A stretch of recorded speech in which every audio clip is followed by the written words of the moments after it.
coalition of civil society organizations in the media briefing expressed their grievances over their inability to express and paint the true picture of the host communities.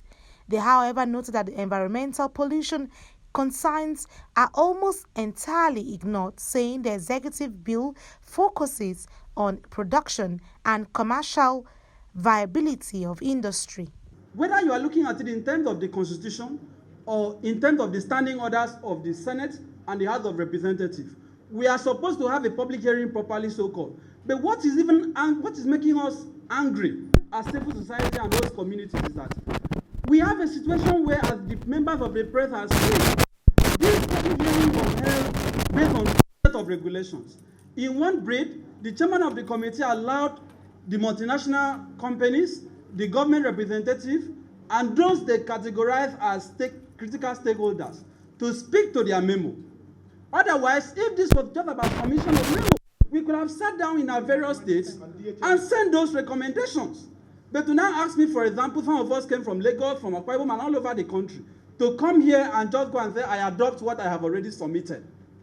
It is an injustice. It shows the level of disregard that this parliament has for host communities, which is why my colleague made a point that when you look at what they claim are provisions for host communities, they are not really provisions for host communities. This bill looks like the hand of Esau and the voice of Jacob, because this is a bill that looks as if the oil companies sat down and drafted it. From the beginning to the end, every provision that relates to host community is entirely in favor of the so-called system. They determine the membership, the trust.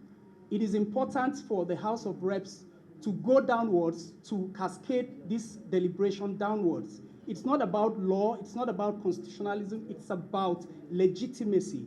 It is about ownership.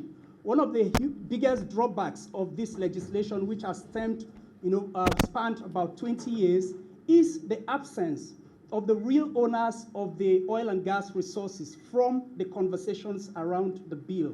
So we thought that in this case, it's going to be different. But what we are seeing here is the same of the same. The purpose of the PIB is to just see how there will be structures.